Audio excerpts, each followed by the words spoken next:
Hello everyone. तो आज हम लोग पढ़ेंगे पॉपुलेशन ग्रोथ। और पॉपुलेशन ग्रोथ पढ़ाने से पहले हैप्पी न्यू ईयर यार। 1 तारीख को मैं तुम लोग को कोई शॉर्ट वीडियो नहीं अपलोड कर पाया, मेरी तबीयत भी थोड़ी खराब है, देख के लग ही रहा होगा।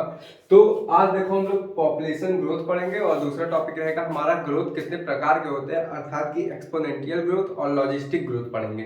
लेकिन आज हम लोग शायद एक्सपोनेंशियल ग्रोथ ही तक पढ़ा पाए, लॉजिस्टिक ग्रोथ अगले लेक्चर में करेंगे, मतलब कि कल के लेक्चर में।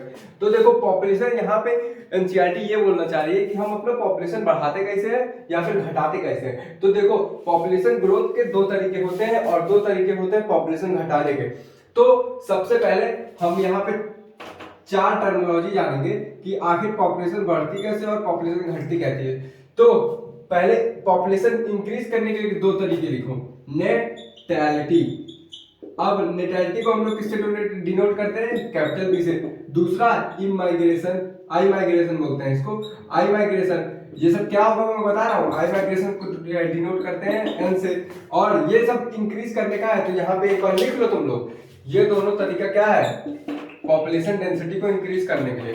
अब यहाँ पे तुम दूसरा लिखो, यहाँ पे एक मोर्टेलिटी हो जाएगा, क्योंकि नेटैलिटी का सिनोनिम मतलब अपोजिट मोर्टेलिटी होता है ना, तो मोर्टेलिटी लिख दो। और यहाँ पे ई माइग्रेशन, ई माइग्रेशन मतलब ई फॉर एग्जिट होता है, याद रखना। आई फॉर इन मतलब कि अंदर की बात कर रहा है। मोर्टेलिटी को कैसे डिनोट करेंगे बोल मेरे भाई, प्रीवियस लेक्चर जिसने देखा है, अरे 18 मिनट का वीडियो बनाया था भाई, अच्छे से समझाया था। इसको डिनोट करेंगे डी से, कैपिटल। इसको किससे डिनोट करेंगे, सॉरी यहाँ पे आई से करेंगे, यहाँ पे ई से करेंगे। मैंने पॉपुलेशन डेंसिटी का बता दिया था। अब आखिर ये नेटैलिटी क्या होता है, ई माइग्रेशन क्या होता है, मोर्टेलिटी क्या होता है और ई माइग्रेशन क्या होता है। सॉरी मैं आई माइग्रेशन नहीं बोल पा रहा हूँ। आई माइग्रेशन क्या होता है और ई माइग्रेशन क्या होता है। अब मोर्टेलिटी मतलब तो सबको क्लियर होगा। मोर्टेलिटी मतलब क्या होता है, number of individual born of a same species at a particular time at a particular area। Population की बात हुई है भाई, याद रखना पॉपुलेशन की बात हुई मतलब पॉपुलेशन जहां पे भी आए ये सब तीनों चीज कांस्टेंट रहेगा, number of species, particular area, particular time constant रहेगा। अब यहाँ पे नोटैटिक डिफरेंस क्या होगी, नंबर ऑफ इंडिविजुअल बॉर्न हो जाएंगे। सॉरी यार आज में दिमाग पे काम कर रहा है, माफ कर देना अगर कुछ गलती हो जाए आज के लेक्चर में।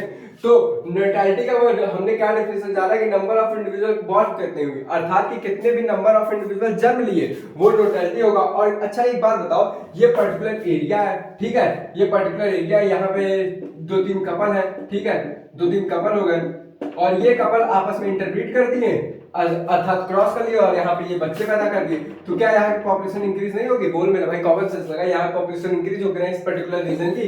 तो हमारा नेटैलिटी से पॉपुलेशन इंक्रीज होती है, ये हम जान गए। पॉपुलेशन इंक्रीज हुआ तो नंबर ऑफ डेंसिटी इंक्रीज हुआ।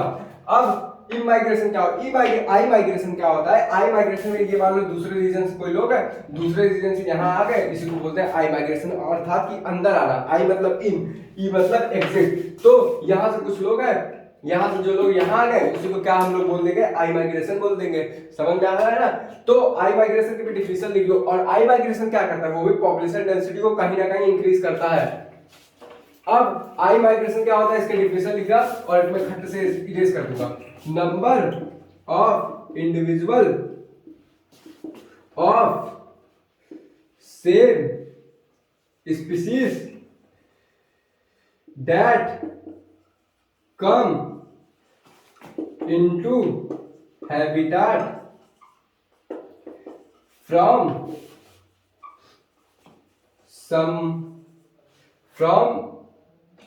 elsewhere। इसको थोड़ा डेफिनेशन छापो, खट से छापो, मैं समझा रहा हूं। Number of individual of same species that come into habitat from elsewhere, इसका मैं अर्थ भी बता रहा हूं तुम लोगों को, छापिए ना। अब देखो आई माइग्रेशन आखिर में होता क्या है, मैंने तो अभी यहाँ तुम्हें रफली समझाया कि यहाँ से कुछ लोग यहाँ गए, इसको आई माइग्रेशन कहते हैं, लेकिन सच में भी वही कहते हैं। तो डिफिनेशन में तुम डिफिनेशन भी एक बार चालू, डिफिनेशन क्या वही चीज बोल रही है जो मैंने समझाया। Number of individual of same species, अर्थात कि नंबर ऑफ इंडिविजुअल है सेम होंगे, जैसे हम लोग एक इंडिविजुअल होंगे ना सारे इंसान, और हम लोग किसमें आते हैं, एक सेम स्पीसीज में आएंगे ना। तो number of individual of same species, चलो ये बात तो सही होगी कि पॉपुलेशन की बात कर रहा है, तो ये बात तो होनी चाहिए। स्पीसीज सेम हो गया, सेम स्पीसीज हुई, दैट कम इनटू हैबिटेट, अर्थात कि यहां से यहां आया तो ये हैबिटेट अलग होगा, और ये हैबिटाट अलग होगा, तो यहाँ से आया तो ये भी हैबिटाट होगा, दैट कम इनटू हैबिटाट। यहाँ पे अगर न्यू लिखोगे तब भी वही बात रहेगा, अगर हैबिटाट लिखोगे तब भी, ये दूसरे एक हैबिटाट से दूसरे हैबिटाट से आया ना। अब न्यू मतलब देखो नया हो जाता है, तो न्यू बोलने में थोड़ा अजीब लगेगा, लेकिन न्यू भी लिख सकते हो तुम लोग। तो दैट कम इनटू हैबिटाट, यहाँ से यहाँ, या हैबिटाट फ्रॉम एल्सवेयर, ये दूसरे हैबिटाट से। एल्सवेयर मतलब कोई दूसरी जगह से, कोई यहाँ पे इस हैबिटाट में आ गया, उसी का बोलते हैं आई माइग्रेशन। समझ में आ गया ना मेरे भाई? एक बार डेफिनेशन मेरे साथ बोलो, नंबर ऑफ इंडिविजुअल, क्योंकि एनसीईआरटी का डेफिनेशन है, बहुत प्यारा डेफिनेशन है, मैंने बनाया। Number of individual of a same species that come into habitat from elsewhere. अब इतना बात समझ में आ गया?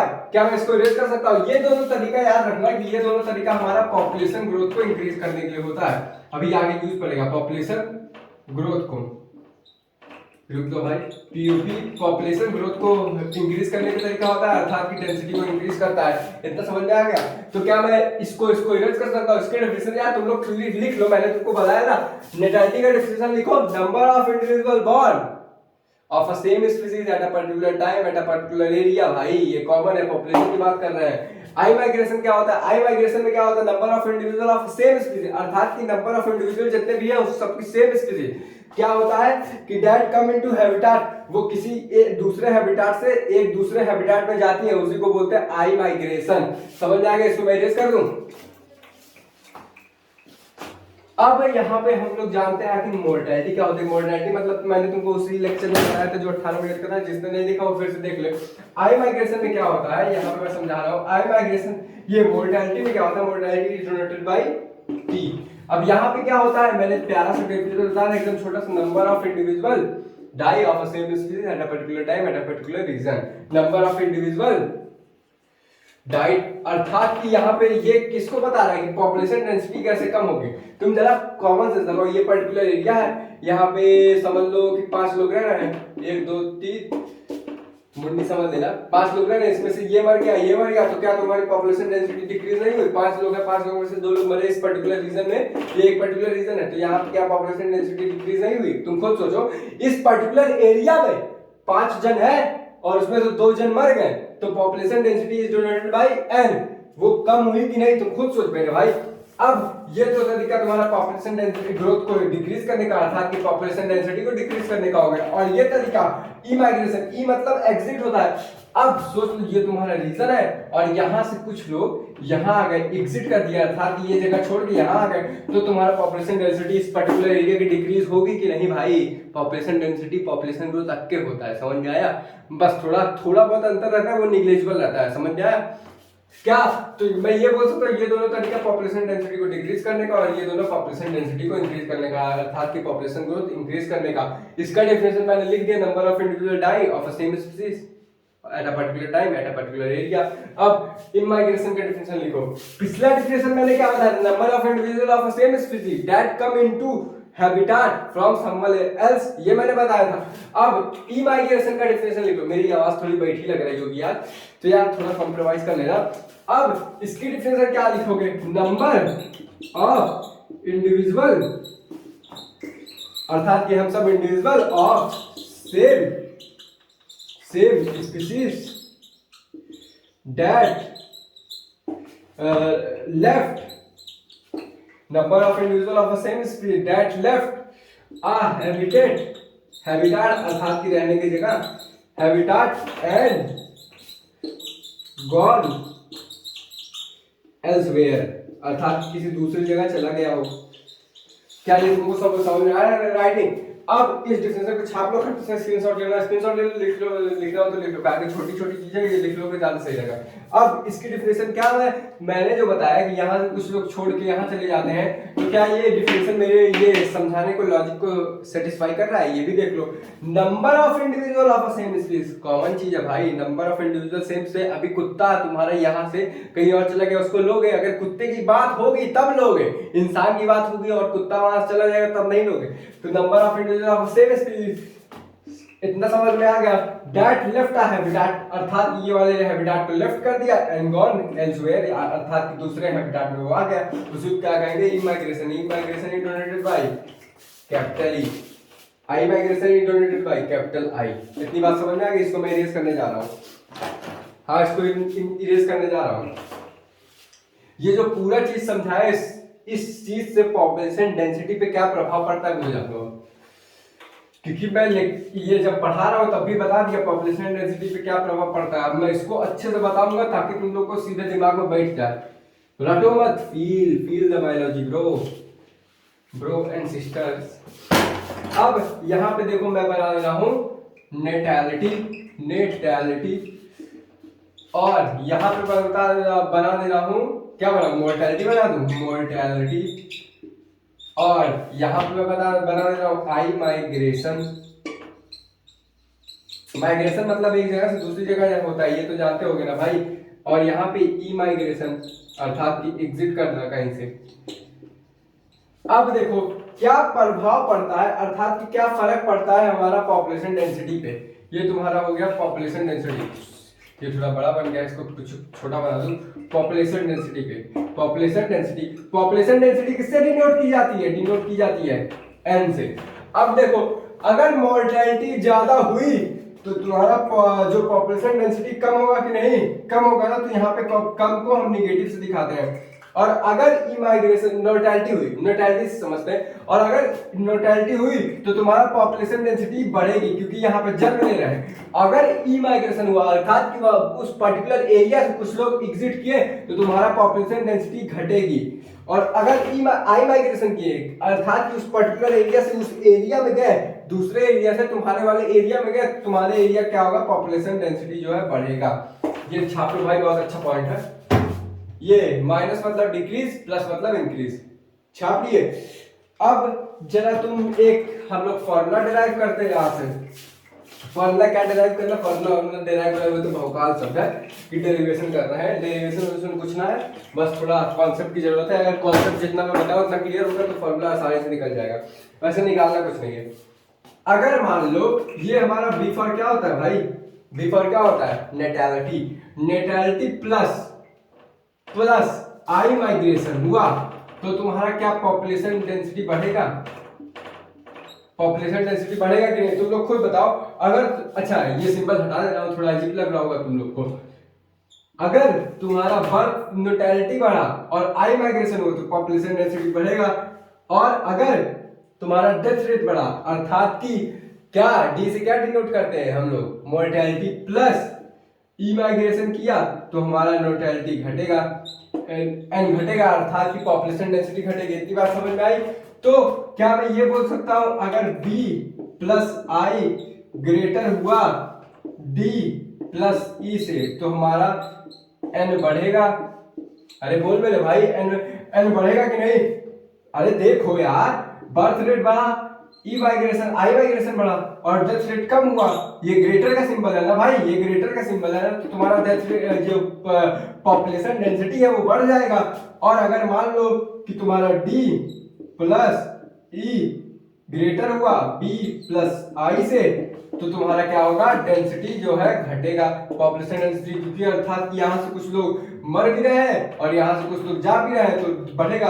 और अगर मान लो तुम्हारा B plus I equal to D plus E हुआ तो तुम्हारा पॉपुलेशन डेंसिटी जो होगा क्या होगा, कांस्टेंट होगा। इतनी बात समझ आएगा। ये जरा छाप लो तो बहुत इंपॉर्टेंट पॉइंट है, छाप ले मेरे भाई। अब देखना यहां पे, अब हम लोग फॉर्मूले पे आ रहे हैं सीधे,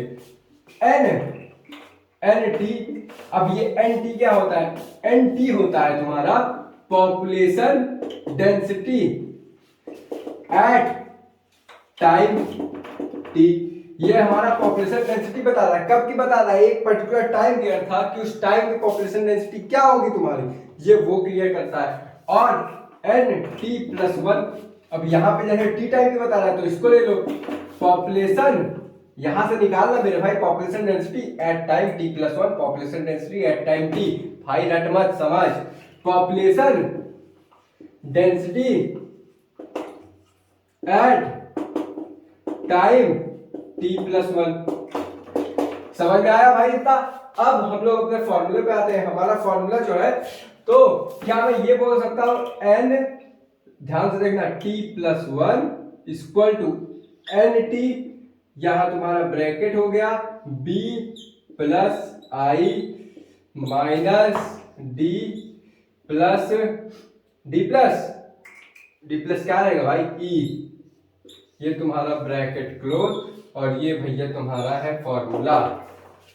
कब का है, population density at time t+1। याद रखना ये क्वेश्चन में दिया रहेगा। इतनी बात समझ में आ गई। और हाँ एक चीज और याद रखना, यहाँ पे तुम्हारा प्लस रहेगा, समझ गए ना मेरे भाई। इसको छाप ले खटाखट, और ये फॉर्मूला याद कर लेना, ठीक है। ये भूल जाना चलेगा, लेकिन फॉर्मूला मत भूलना। और वैसे ये भूलने वाली चीजें नहीं है जो तुम भूलोगे, कि कॉमन सेंस वाली है बात है। अगर बर्थ रेट बढ़ा तो बर्थ रेट बढ़ा और आई बढ़ा तो पॉपुलेशन डेंसिटी ऑटोमेटिक बढ़ेगी। फिर से एक बार रिपीट कर देता हूं, अगर डेथ रेट बढ़ा और तुम्हारा ई माइग्रेशन हुआ तो पॉपुलेशन डेंसिटी अपने आप घटेगी। यही चीज यहाँ पे थोड़ा फैला के लिख दिया हूँ, यही चीज यहाँ पे थोड़ा श्रिंक करके लिख दिया हूँ। और ये फॉर्मूला है nt+1 equal to nt plus b plus I minus d plus E. अर्थात कि जितने लोग पैदा हुए, जितने लोग माइनस गए, ये कांस्टेंट हो जाएगा। तुम समझ रहे हो ना, जैसे कि बी में इतने लोग पैदा हुए, इतने लोग आए, और इतने लोग डेथ हो गए, इतने लोग गए, तो दोनों मिला के बराबर ही हो जाएगा ना, समझ गए। वैसे ये फॉर्मूला काफी कम ही पूछा जाता है, बस तुमको बता दिया हूँ। इसको छाप लो तुम लोग, एक बार लिख लो, मतलब स्क्रीनशॉट ले लो अगर नहीं लियो तो। अच्छा एक बात मुझको बताना कि हमारे पॉपुलेशन डेंसिटी को कौन डायरेक्टली इफेक्ट करता है। जैसे कुछ लोग होते हैं ना, जैसे कि हमारे रिश्तेदार हुए, रिश्तेदार हमको इफेक्ट ज्यादा करते हैं, और कोई और हुआ तो इफेक्ट नहीं करता उतना। समझ रहे हो मैं क्या बोलने की कोशिश करता हूँ। मतलब कुछ लोग हमारी लाइफ में ऐसे लोग होते हैं ना जो हमको ज्यादा इफेक्ट करते हैं, और कुछ लोग ऐसे होते हैं जो चलो ठीक है यार कौन बात नहीं, मतलब अगर वो तुम्हारे मन के हिसाब से ना करे या फिर कुछ गलत कर ले तो तुमको उतना हर्ट नहीं होगा जितना तुम्हारे करीबी करेंगे। तो उसी हिसाब से कि आखिरकार ये पॉपुलेशन डेंसिटी को ज्यादा मेजर तौर पे इफेक्ट कौन करता है, जरा ये जानो। उसी चारों में से होगा कोई, तो तुमको बता दे रहा हूं। अब ये तुम्हारा की पॉइंट है, थोड़ा लिख लेना तुम लोग। अगर तुम्हारा ये जो पॉपुलेशन डेंसिटी को मेजरली इफेक्ट कौन करेगा, एन इज मेनली, यहां पे मेनली लिख दे रहा हूं, MAI मेनली अफेक्टेड। तुम सोचो कि आई माइग्रेशन ज्यादा इफेक्ट करेगा कि तुम्हारा बर्थ। मेरे हिसाब से बर्थ, अगर मान लो कि वहां पे साधन उधन ना हुआ, जैसे कि मान लो जैसे कोई इस पर्टिकुलर एरिया से यहाँ पे आ रहा है, और यहाँ पे आने का तुमको ट्रेन ना मिला, एरोप्लेन ना मिला, पैदल चल के जा नहीं पाओगे तुम मुंबई से आगे। कोरोना का टाइम नहीं चल रहा है भाई, समझ ले। अगर नहीं हुआ तो तुम्हारा मेनली कौन इफेक्ट करेगा, बोल मेनली कौन इफेक्ट करेगा, तुम्हारा मेनली इफेक्ट है नेटैलिटी, और एंड क्या डिक्रीज कौन करेगा, मेनली पॉपुलेशन डेंसिटी को। नेटैलिटी का अपोजिट क्या होता है, मॉर्टेलिटी। ये तुम्हारा की पॉइंट है, इसको लिख लो। नेटैलिटी और मोर्टेलिटी मेनली इफेक्ट करता है पॉपुलेशन डेंसिटी को। और तुम्हारा न्यू हैबिटेट को कौन इफेक्ट करेगा, फॉर न्यू हैबिटेट। अभी मैंने बताया था ना कि एक हैबिटेट से दूसरे हैबिटेट कोई जा रहा है तो उसको आई और ई माइग्रेशन कहते हैं, छोड़ रहा है। तो फॉर न्यू हैबिटेट को कौन मोस्टली इफेक्ट करेगा, यहाँ पे न्यू हैबिटेट को।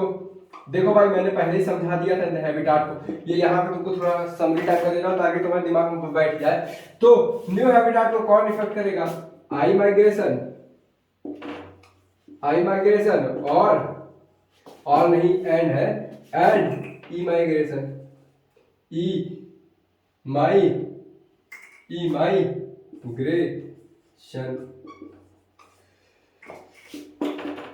इमाइग्रेशन समझ में आ गया है। इमाइग्रेशन और आई माइग्रेशन समझिए ना भाई। न्यू हैबिटेट कौन मोस्टली इफेक्ट करता है, इमाइग्रेशन और एक्स माइग्रेशन। और पॉपुलेशन डेंसिटी को मेनली कौन इफेक्ट करता है, ये भी कहीं ना कहीं इफेक्ट करेगा, लेकिन मेनली कौन इफेक्ट करेगा, जो तुम्हारा नॉर्टेलिटी होगा और मोर्टेलिटी होगा। इतनी बात समझ आ गई, छाप लो। अब ये हमारा पॉपुलेशन ग्रोथ टॉपिक खत्म। अब हम आएंगे ग्रोथ मॉडल पे। हमारे ग्रोथ कितने प्रकार के होते हैं, दो प्रकार के होते हैं। एक होता है एक्सपोनेंशियल ग्रोथ और एक होता है हमारा लॉजिस्टिक ग्रोथ। समझ में आ रहा है, एक होता है एक्सपोनेंशियल ग्रोथ और एक होता है लॉजिस्टिक ग्रोथ। समझ में आया कि नहीं, अभी बताया हूँ, कहाँ जो समझ में आ जाएगा। पगला गए हो क्या बे, थोड़ा सब्र करो भाई, बताने दो। अब थोड़ा एक समरी दूंगा फिर उसके बाद बताऊंगा, क्योंकि आज दोनों टॉपिक शायद ना हो पाए, मेरा गला भी थोड़ा दर्द कर रहा है। तो हमारा जो ग्रोथ मॉडल है वो दो प्रकार के होते हैं, अर्थात दो तरीके के होते हैं, ठीक है। ग्रोथ मॉडल पहला तरीका कौन सा होता है, दूसरा तरीका क्या होता है। पहला होगा एक्सपोनेंशियल ग्रोथ, स्पेलिंग सही है, मिला लेना तुम लोग। एक्सपोनेंशियल ग्रोथ, दूसरा क्या होता है लॉजिस्टिक ग्रोथ होता है। अब ये दो तरीके के ग्रोथ होते हैं, तो सबसे पहले हम एक्सपोनेंशियल ग्रोथ पढ़ेंगे, फिर उसके बाद लॉजिस्टिक पढ़ेंगे।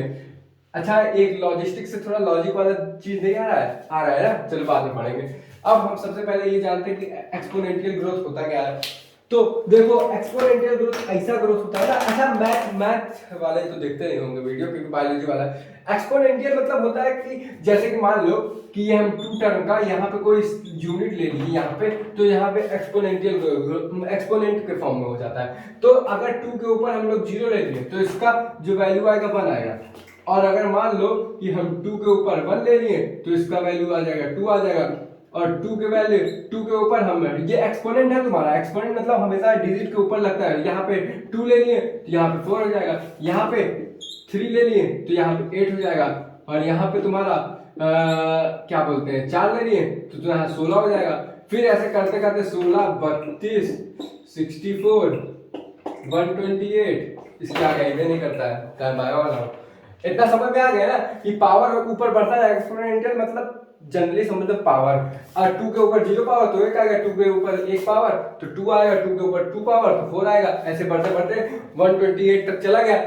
इससे क्या ये समझ में आ रहा है कि हमारा कहीं ना कहीं ग्रोथ लगातार बढ़ता जा रहा है, और वो भी तेजी से बढ़ रहा है। 2 से 4, 4 से 8, 8 से 16, 16 से 32, 32 से 64, मुझे हिंदी नहीं आती थी इसके ऊपर, 64, 64 से 128। तो कहीं ना कहीं तुमको ये समझ में आ रहा है कि यहाँ पे ग्रोथ हमारी लगातार बढ़ती जा रही है। तो अच्छा, एक बात बताओ, क्या ग्रोथ हमारी ऐसे ही बढ़ सकती है क्या? मतलब इतना ज्यादा हमारा, क्या हम लोग में इंसानों में ये पाया गया है कि 2 से सीधे 4 हो जाए, 4 से 8 हो जाए? नहीं पाया गया है ना। तो और इसको पाने के लिए भी तुम्हारा एक्सपोनेंशियल ग्रोथ में ये होता है कि अनगिनत बच्चे हों, अनगिनत तुम्हारा प्रोडक्शन हो। तो अनगिनत प्रोडक्शन कब होगा? जब हमारा रिसोर्स क्या रहेगा, रिसोर्स क्या रहेगा, लिमिटेड क्या अनलिमिटेड? लिमिटेड रहेगा, पगला गया, वो लिमिटेड रहेगा तो ग्रोथ कैसे करेगा बे इतना ज्यादा? ये इसका कोई वैल्यू नहीं है, ये इनफाइनाइट तक जाता है, ये भी जान लेना, तुमको पहले ही बता रहा हूं, ये इनफाइनाइट तक जाएगा, समझ में आया? ये नहीं कि कहीं रुक जाएगा, इनफाइनाइट तक जाएगा। तो हमारा रिसोर्स क्या होता है, अनलिमिटेड होगा। एक्सपोनेंशियल ग्रोथ के लिए हमारा रिसोर्स क्या रहेगा, एग्जाम में पूछ सकता है, तो तुम क्या बोलोगे, अनलिमिटेड। क्या एक्सपोनेंशियल किस अर्थ में पाया जाता है? नहीं पाया जाता है। अगर पूछे कि अगर पाया जाता होगा तो तुम बोलोगे यूनिसेलुलर में। यूनिसेलुलर मतलब जो यूनिसेलुलर होता है उसमें एक्सपोनेंशियल ग्रोथ कहीं ना कहीं पाया जा सकता है, लेकिन अगर ये हाई लेवल ऑफ ऑर्गेनाइजेशन में पूछोगे तो नहीं पाया जाएगा। और एक बात और बता रहा हूँ कि अगर हम एक्सपोनेंशियल ग्रोथ सही में ला दें तो हमारा जो एलिफेंट है जिसका ब्रीडिंग सीजन लगभग 2 साल के आसपास होता है ना, वो बच्चा देता है, तो अगर अनलिमिटेड रिसोर्स दे देना उसको तो वो भी थोड़ा ब्रीडिंग ना फास्ट कर देगा अपना। सोच लो कितना इसका फायदा है, लेकिन ऐसा पॉसिबल है नहीं है। समझ में आ रहा है? एक्सपोनेंशियल ग्रोथ मतलब हाई रिसोर्स जो है अनलिमिटेड हो, और कहां से लाओगे रिसोर्स अनलिमिटेड? जब तुम्हारी अर्थ ही फाइनाइट है, मतलब कि अर्थ का अंत हो जाता है, तो तुम कहां से इतना रिसोर्स लाओगे? तुम्हारा इनफाइनाइट हो जाएगा। तुम खुद सोचो भाई, लॉजिक वाली ये बस एक्सपोनेंशियल ग्रोथ जो है ना, बोलते हैं ना सपनों में ठीक लगता है, रियल लाइफ में ये नहीं एग्जिस्ट करता है, इतना भी समझ लेना। तो एक्सपोनेंशियल ग्रोथ क्या होता है, 2 से 4, 4 से 8, 8 से 16 हो जाता है।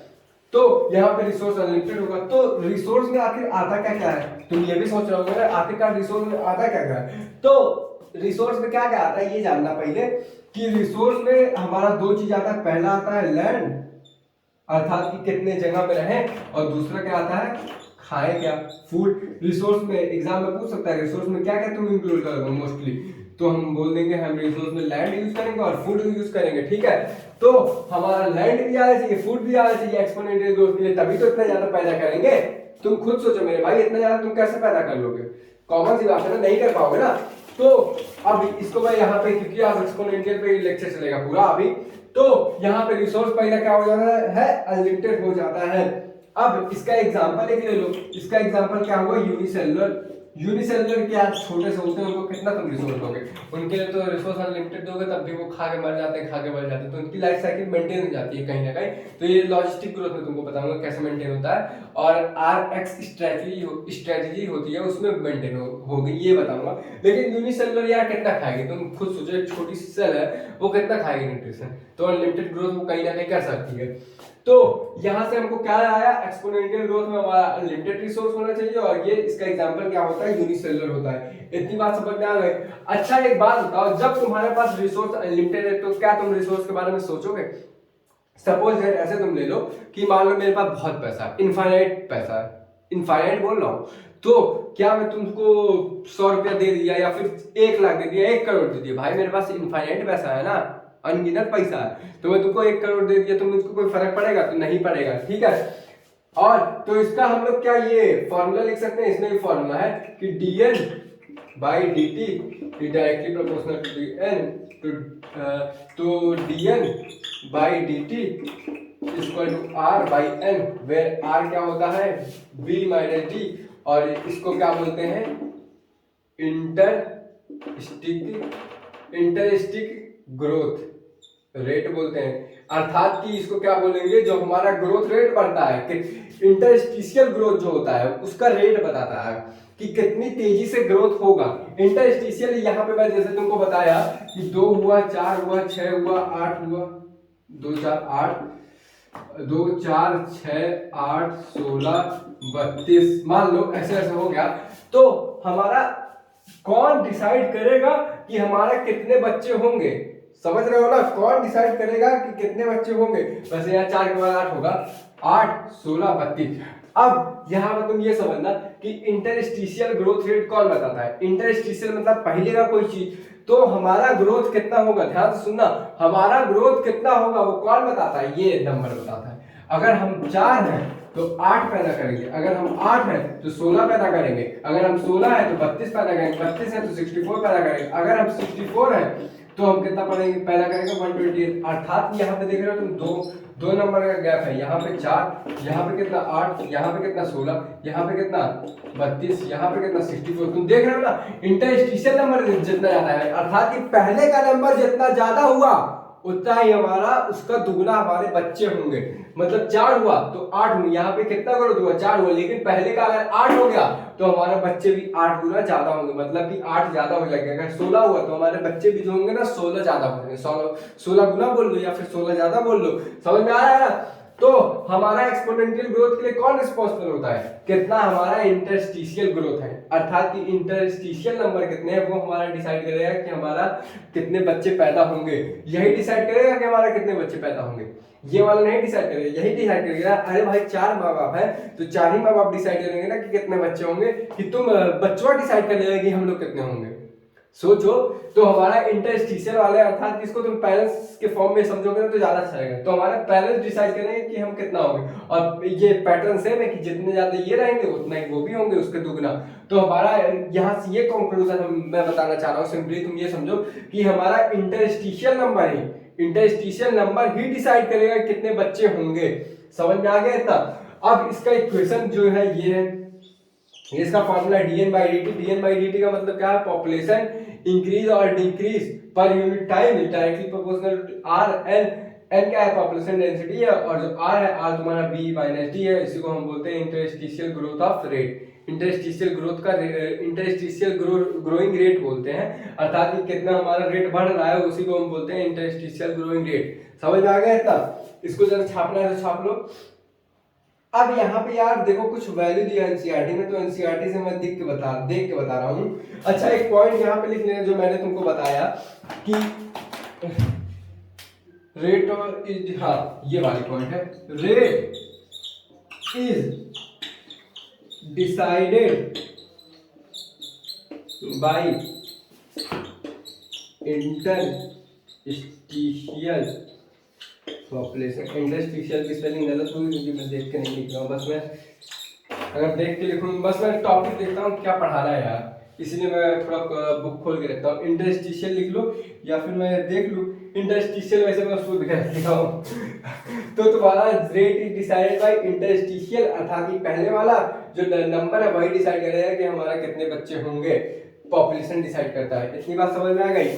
अब हमारा कुछ इंटरस्टिशियल रेट है, अर्थात कि हमारा कुछ एक्सपोनेंशियल ग्रोथ कैसे होता है, कितनी तेजी से होता है, उसके नंबर एनसीईआरटी में दिए हैं कि कितनी तेजी से हमारे बच्चे होते हैं और किस किस में होते हैं, वो याद रख लेना, ठीक है। ये याद रखना पड़ेगा, इसकी कोई ट्रिक नहीं है वैसे।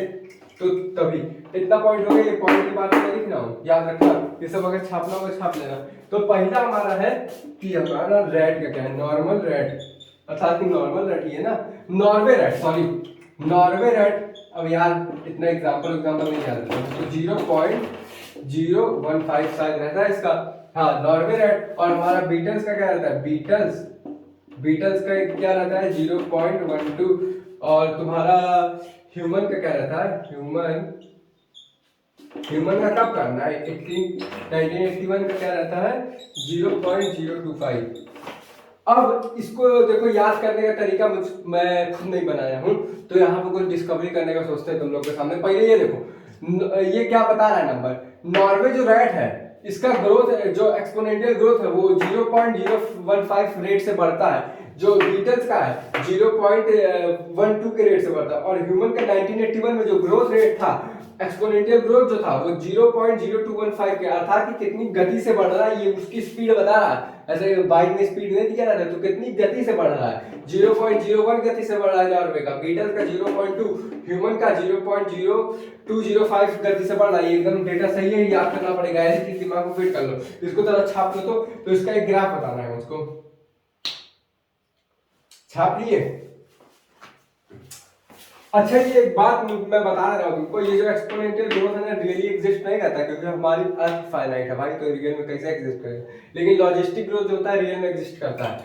इसका एग्जांपल यूनिसेलुलर है, यूनिसेलुलर कोई भी ऑर्गेनिज्म ले लो, एग्जांपल में बैठ जाएगा।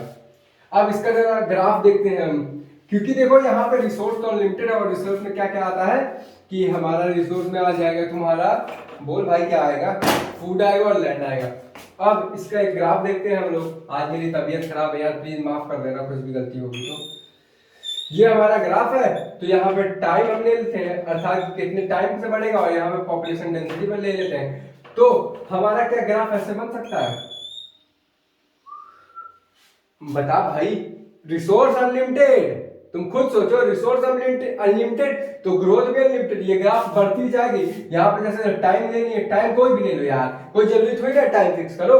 टाइम मान लो 1 साल का ले लो, 2 साल का, 3 साल का, 4 साल का, 5 साल का, 6 साल का। अब यहाँ पे कोई भी टाइम ले लो भाई, मिलियन ले लो। और यहाँ पे ग्रोथ कितनी ले लो, ग्रोथ 10, 20, 30, 40 ग्रोथ ले रहा है भाई, कुछ भी ले लेना, 60, 70, 80, यहाँ पे अनगिनत ग्रोथ होगा ना। तो यहाँ से देख रहे हो कि हमारा टाइम के साथ साथ ग्रोथ बढ़ता ही जा रहा है। देखो देखो, टाइम के साथ साथ ग्रोथ बढ़ता ही जा रहा है, ये नहीं एक ग्रोथ रुक रहा है। तो हमारा ये देखो 10 में इतना, इसमें इतना, इसमें इतना, इसमें इतना, इसमें इतना, देख रहे हो ग्रोथ सीधे लगातार बढ़ते जा रही है, ये नहीं एक ग्रोथ रुक रहा है, समझ रहे हो ना। तो यहाँ पे जब रिसोर्स अनलिमिटेड है तो हमारा ग्रोथ भी अनलिमिटेड होगा। अच्छा ये जो ग्राफ है किसकी तरह लग रहा है, जरा ये देखो,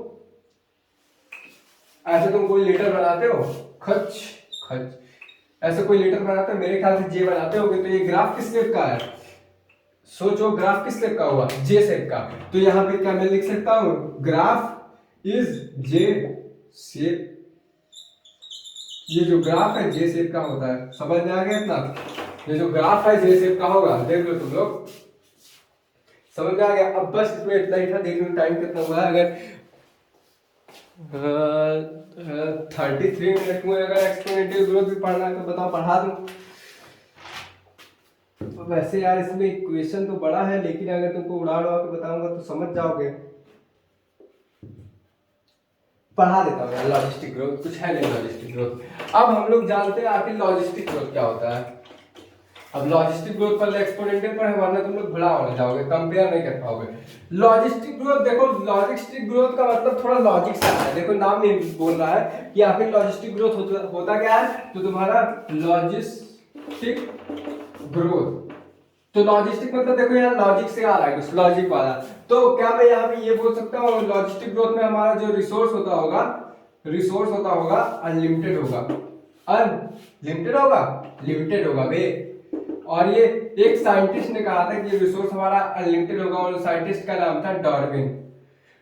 डार्विन नहीं था, डेविड था, सॉरी, डेविड ने कहा था कि हमारे जो अर्थ पे रिसोर्स लिमिटेड है, क्योंकि हमारी अर्थ फाइनाइट है, तो वहां पे रिसोर्स लिमिटेड होगा। तो रिसोर्स लिमिटेड होगा, इसका एग्जांपल क्या होगा, अबे सब लोग इसका एग्जांपल होंगे, तो इसका एग्जांपल तुम लोग को लिखने की जरूरत है नहीं होता। तो हमारा जहाँ पे रिसोर्स लिमिटेड होगा तो वहाँ पे कैरिंग कैपेसिटी लिमिटेड होगी नहीं, अर्थात कैरिंग कैपेसिटी मतलब जैसे कि रिसोर्स में क्या क्या आता है, फूड आता है और लैंड आता है। अब इसको अच्छे से समझना, बहुत प्यार से समझना। मान लो ये तुम्हारा एक पर्टिकुलर एरिया हुआ, ठीक है, और इस पर्टिकुलर एरिया में कैरिंग कैपेसिटी अर्थात इस पर्टिकुलर एरिया में 100 लोग रह सकते हैं, ठीक है, 100 लोग इस पर्टिकुलर एरिया में रह सकते हैं। फिर उसके बाद इस पर्टिकुलर एरिया में 100 लोग का खाना भी है, रोज डेली का 100 लोग का खाना इस पर्टिकुलर एरिया में रहता है, हर दिन 100 होता है, उससे ज्यादा नहीं हो सकता। तो क्या इस एरिया में हम 101 लोग को रख सकते हैं, क्योंकि एक दिन में यहाँ पे 100 लोग का सिर्फ खाना था, एग्जैक्टली 100 लोगों का आता है और इसकी एरिया कैपेसिटी भी इतनी है, तो यहाँ पे 101 लोग को रख सकते हैं, नहीं रख सकते भाई, क्योंकि इसकी कैरिंग कैपेसिटी जो है, carrying capacity is denoted by के। ये तुम बोलोगे कैरिंग तो सी से लिखते हैं, ठीक है ना, लेकिन ये याद करने का तरीका, कैरिंग कैपेसिटी अगर पूछे तो खट्टे से लगा देना के तुम्हारा क्या डिनोट करता है कैरिंग कैपेसिटी, अर्थात कि उस पर्टिकुलर एरिया कितनी कैपेसिटी है कैरी करने की, कितने ओरिजिन को। तो यहाँ पे क्या 101 लोग रह सकते, नहीं रह सकते। तो यहाँ पे अगर एक लोग पैदा हुए तो एक लोग मर जाएंगे, अर्थात यहाँ पे फिर से 100 हो जाएंगे, क्योंकि इस एरिया की कैपेसिटी ये 100 है, ये 101 नहीं रख सकती, बिल्कुल नहीं रख सकती, तुम सोच के भी मत रखना, समझ में आया। तो यहाँ पे अगर 101 लोग हुए तो एक लोग मर जाएंगे। अब इसका थोड़ा ग्राफ समझेंगे हम लोग। तो क्या मैं ये बोल सकता हूँ कि यहाँ पे जो फिक्स कैरिंग कैपेसिटी रहती है और यहाँ पे रिसोर्स जो है लिमिटेड रहता है, और अगर इस कैरिंग कैपेसिटी से ज्यादा बंदे हुए तो वहां पे डेथ भी पक्की होगी, अगर 102 हुए तो 2 लोग की डेथ होगी, क्योंकि कैपेसिटी वहां पे फिक्स है। समझ में आ रहा है ना इतना। तो यहाँ पे क्या क्या हमने पढ़ा कि रिसोर्स लिमिटेड रहेंगे, फूड और लैंड लिमिटेड रहेगा और कैरिंग कैपेसिटी यहाँ पे फिक्स रहेगी, और अगर कैरिंग कैपेसिटी से ज्यादा लोग हुए, कैरिंग कैपेसिटी से ज्यादा, सुन लेना, तो यहाँ पे मर जाएंगे, डेथ भी हो जाएगी। इतनी बात समझ जाएगी। अगर इसको छापना है तो छाप लो। अब जरा मैं एक चीज बताओ, जो हमारा कैरिंग कैपेसिटी है वो कहीं ना कहीं पॉपुलेशन डेंसिटी के इक्वल होगी। तुम खुद सोचो, कैरिंग कैपेसिटी जितनी भी है वो पॉपुलेशन डेंसिटी के इक्वल होगी। अरे मेरे भाई, जब इस एरिया में 100 लोग रहते हैं तो पॉपुलेशन डेंसिटी भी तो 100 के इक्वल हो जाएगी। कॉमन सेंस लगा, इस एरिया में 100 लोग हैं तो तुम्हारे क्या कैरिंग पॉपुलेशन डेंसिटी भी 100 लोग होगी ना, क्योंकि पॉपुलेशन डेंसिटी की डेफिनेशन क्या है, number of individual live in per unit area. याद आया कुछ, number of individual live in per unit area. तो हमारी जितनी कैरिंग कैपेसिटी हुई उतना ही क्या हुआ, एन हुआ, नंबर ऑफ डेंसिटी हुई। समझ में आया। अब इसका ग्राफ हम लोग देखते हैं जरा। ग्राफ इसका बहुत प्यारा है और उसका फॉर्मूला तुम लोग क्या है, dn/dt = r/n। वो तुम्हारे किसका था, एक्सपोनेंशियल ग्रोथ का फॉर्मूला था। अब इसका भी फॉर्मूला देख लेते हैं। ये लॉजिस्टिक ग्रोथ का हम लोग क्या देख रहे हैं, ग्राफ देख रहे हैं। सपोज दैट कि हाँ, ये मान लो कि हमारा ग्राफ हुआ, ये हमारा टाइम हुआ, ये हमारा हुआ n हुआ, और यहाँ पे वो कैरिंग कैपेसिटी अर्थात 100 कैरिंग कैपेसिटी, अर्थात कि इस पर्टिकुलर एरिया में 100 लोग से ज्यादा नहीं रह सकते हैं। तो टाइम कुछ भी हुआ मान लो, ठीक है। तो क्या हमारा ग्राफ यहाँ पे कैरिंग कैपेसिटी 100 तक है, तो क्या मैं ऐसे ये ग्राफ ऐसे बना सकता हूँ। अब तुम बोलोगे कि ऐसे क्या बना है, ठीक है। देखो यहाँ पे तो तुम्हारा ग्राफ धीरे धीरे बढ़ेगा, क्योंकि मैंने पहले बता दिया 2 6 8 2 4 8 16 32 फिर 64 128, अर्थात कि हमारा इनिशियल डिसाइड कर रहा है कि हमारे आने वाले पॉपुलेशन कितनी होगी। तो हमारी आने वाली पॉपुलेशन जितनी होगी तो यहाँ पे क्या धीरे धीरे बढ़ेगा ना। अब तुम खुद सोचो, 2 से 4 गए तो यहाँ +2 का गैप हुआ, 4 से 8 गए तो यहाँ पे +4 का गैप हुआ, धीरे धीरे बढ़ेंगे। लेकिन यहाँ से यहाँ गए तो खच्चे से तुम्हारा 16 बढ़ा। तो क्या ये मैं यहाँ पे बोल सकता हूँ कि यहाँ पे जो हमारी पॉपुलेशन है, अर्थात कि इस एरिया की, अच्छा समझना ग्राफ इसमें टाइम देने लायक है, या ये इस पर्टिकुलर एरिया की ग्राफ जो है धीरे धीरे बढ़ेगा, क्योंकि हमारा इनिशियल कम है। तो क्या मैं इस पर्टिकुलर एरिया को लैग कह सकता हूँ, क्योंकि रुक रुक के बढ़ रहा है। अब तुम देखो भाई, 2 से 4 में गया +2 आया, 4 से 8 में गया +4 आया, 8 से 6 में गया, यहाँ पे 8 है, धीरे धीरे बढ़। लेकिन यहाँ से यहाँ गया, यहाँ से यहाँ गया तो घर से यहाँ पे 32 बढ़ गया, यहाँ पे 16। तो इस पर्टिकुलर एरिया को हम बोलते हैं लॉजिस्टिक एरिया। लॉजिस्टिक एरिया या फिर एक्सपोनेंशियल ग्रोथ बोल सकते हैं, एक्सपोनेंशियल ग्रोथ। अब तुम बोलोगे कि एक्सपोनेंशियल ग्रोथ का है बोलेंगे इस पर्टिकुलर ग्राफ के एरिया को, क्योंकि ये थोड़ा डीप वाला टॉपिक है। अब एक्सपोनेंशियल ग्रोथ इसको इसलिए बोलेंगे ना, पहले मैं देख लो एक्सपोनेंशियल ग्रोथ है बोलते हैं ना, हाँ एक्सपोनेंशियल ग्रोथ एक्सपोनेंशियल क्या बोलते हैं हम लोग इसको, एक्सपोनेंशियल फेज बोलते हैं बे, अबे ग्रोथ था बतिया, या फिर इसको लॉजिस्टिक ग्रोथ बोलते हैं, या फिर लॉजिस्टिक एरिया बोलते हैं, या फिर लॉजिस्टिक फेज बोलते हैं, बात अक्के है, चाहे चिंटू से बुलाओ चाहे पिंटू से बुलाओ, बुला क्या आदमी कर रहे हो। तो ये पर्टिकुलर एरिया में क्योंकि धीरे धीरे बढ़ेंगे तो ये लैग करेगा, और यहाँ पे लॉजिस्टिक या फिर एक्सपोनेंशियल मतलब क्या होता है कि अनलिमिटेड बढ़े, तेजी से बढ़े। तो यहाँ पे कैरिंग कैपेसिटी तो भाई 100 है ना, तुम खुद सोचो कैरिंग कैपेसिटी जब 100 हुई तो इस पर्टिकुलर एरिया में क्या तुम्हारा अनलिमिटेड ग्रोथ नहीं होगा। सोच मेरे भाई यहाँ पे नहीं पहुंचा है ना, ये देखो यहाँ पे क्या आएगा, अगर इसके सामने ले तो क्या मैं यहाँ पे 80 बोल सकता हूँ, 80 आएगा यहाँ पे। तो इस पर्टिकुलर एरिया में हमारा ग्रोथ तेजी से होगा, अर्थात कि यहाँ पे रिसोर्स, एक चीज बताओ तुम लोग, पहले तुम्हारे घर में 100 लोगों का खाना है, तो तुम लोग सोचोगे 70 लोग आ जाए 80 लोग आ जाए भरपेट खिला दे, ठीक है, तो वहां पे 70 लोग के लिए तुम्हारे पास अनलिमिटेड रिसोर्स रहेगा, लेकिन 100 लोगों के लिए क्या तुम्हारे पास अनलिमिटेड रिसोर्स रहेगा, तुम खुद सोचो, नहीं रहेगा भाई, लॉजिस्टिक ग्रोथ रहेगा ना, क्योंकि वहां पे तुम्हारे फिक्स खाने हैं, फिक्स लोग हैं। लेकिन यहाँ तक ये पर्टिकुलर एरिया में तुम्हारे पास 100 लोग हैं तो 80 लोग का खाना, तुम 80 लोग आए खाने, तो तुम्हारे पास तब भी तो कहीं ना कहीं रिसोर्स ज्यादा रहेगा, या फिर 70 ही लोग रहे तो तुम्हारे पास कहीं ना कहीं रिसोर्स ज्यादा ही रहेगा, अनलिमिटेड ही बोल सकते हैं ना, क्योंकि तुमको पता है इतने लोग आ रहे हैं और तुम्हारे पास खाना इतना है, तो कहीं ना कहीं वो एक्सपोनेंशियल ग्रोथ की तरह हुआ ना, तो इसको हम लॉजिस्टिक फेज भी बोल सकते हैं या फिर एक्सपोनेंशियल फेज भी बोल सकते हैं, ठीक है। अब देखो ये तुम्हारा हो गया दूसरा फेज, क्योंकि यहाँ पे रिसोर्स अनलिमिटेड हो जा रहा है, क्योंकि यहाँ पे देखो यहाँ पे 80 लोग आ रहे हो, तुम्हारे पास कैपेसिटी कितनी है 100 लोगों की है, तो यहाँ पे खर्च से बढ़ जाएगा और यहाँ पे लैग बढ़ेगा, यानी कि धीरे धीरे बढ़ेगा। और ये वाले में अब यहाँ डी एक्सीलरेट हो रहा है, डी एक्सीलरेट। अब तुम बोलोगे डी एक्सीलरेट काहे हो रहा है, अब देखो कि यहाँ 80 तक तो ग्रोथ खर्च से हुआ, लेकिन अब मान लो तुम्हारे पास 100 लोग का खाना है और धीरे और ज्यादा लोग आने लगे, 80 से ज्यादा लोग आने लगे, तो जब 80 से आएंगे तो तुम्हारा ग्राफ कहीं ना कहीं धीरे होगा, डी एक्सीलरेट होगा। और ये किस वजह से होगा डी एक्सीलरेट, जरा तुम लोग ये बोलो कि डी एक्सीलरेट ये इस वजह से होगा क्योंकि यहाँ पे रिसोर्स क्या होगा, टू बी लिमिटेड, अर्थात कि यहाँ पे जो रिसोर्स होगा वो लिमिटेड होना शुरू हो जाएगा, क्योंकि 80 लोग थे, तुम्हारा कैपेसिटी 100 था, तो 80 लोग थे तब तो तुम अच्छे से खिला दे रहे थे, लेकिन जब 80 से जैसे ज्यादा बढ़ने लगे तो तुम क्या उन लोगों को खिला पाओगे, नहीं, समझ में आया, तभी तुम्हारा रिसोर्स क्या होगा, लिमिटेड होने लगा, तुम्हारे रिसोर्स की तरफ ज्यादा बढ़ने लगे। अच्छा यहाँ पे इस एरिया में आ जाओ तो क्या है, मैं यहाँ ये बोल सकता हूँ कि यहाँ पे बर्थ रेट ज्यादा है डेथ रेट से, क्योंकि जब तक बर्थ रेट ज्यादा नहीं रहेगा तब तक बढ़ेंगे कैसे, तब डी एक्सीलरेट नहीं हो जाएंगे। तुम खुद सोचो कि अगर यहाँ पे ज्यादा लोग बढ़ेंगे तो तुम्हारा बी ग्रेटर नहीं होगा डी से, तुम खुद सोचो बी माने क्या होता है, बर्थ रेट होता है, समझ में आ रहा है, स्मॉल बी लिखा हो तो बर्थ रेट होगा, जब तक बर्थ रेट होगा बढ़ेगा नहीं, किसमें पर्टिकुलर टाइम एरिया में, पर कैपिटा यूनिट एरिया में। बर्थ रेट की डेफिनेशन यही है ना, number of individual born upon per capita upon per unit time में, तुम्हारा जब तक बर्थ होगी नहीं, ज्यादा लोग पैदा नहीं होंगे, तब तक तुम्हारा जो है लॉजिस्टिक या फिर एक्सपोनेंशियल ग्रोथ होगा नहीं।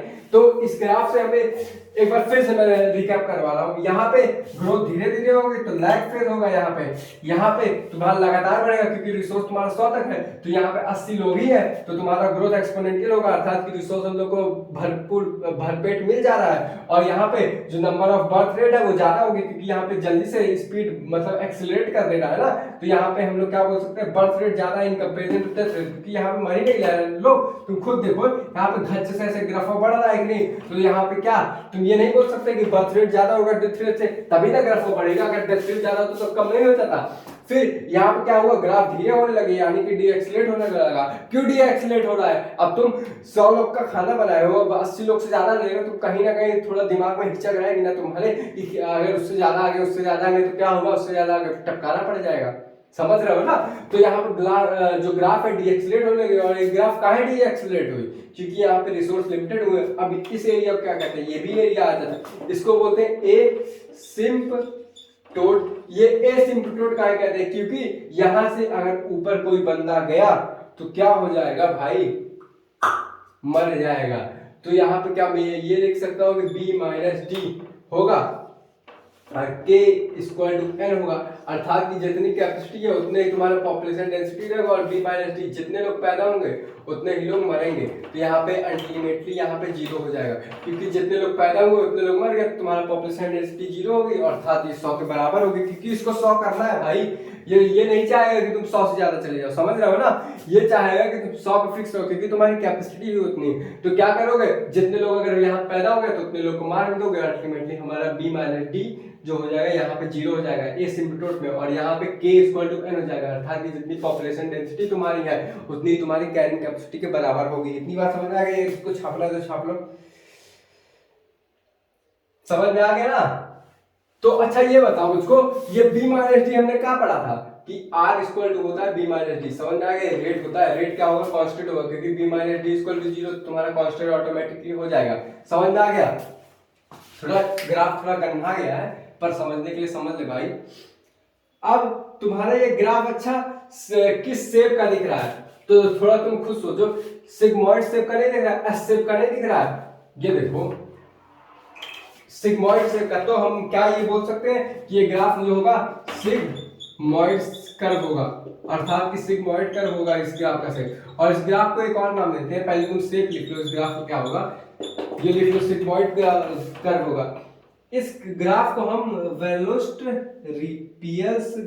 लॉजिस्टिक ग्रोथ का बोलते थे, नहीं पीएल्स लॉजिस्टिक क्या बोलते हैं, ग्रोथ बोलते हैं यार, रुको मैं लिख दे रहा हूं स्पेलिंग। इसको क्या बोलते हैं, वी क्या लिखा है भाई, VERHULST वर्हस्ट पीएल्स। अच्छा ये कौन साइंटिस्ट के नाम है, अमेरिका वाले, बाप रे, लॉजिस्टिक ग्रोथ, ये तुम्हारा नाम है इस ग्राफ का, साइंटिस्ट के नाम पे दिया है, लेकिन इसका सिग्मॉइड कर्व क्या है, इसका शेप क्या होता है सिग्मॉइड, और उसका शेप क्या होता है जी से, जे से।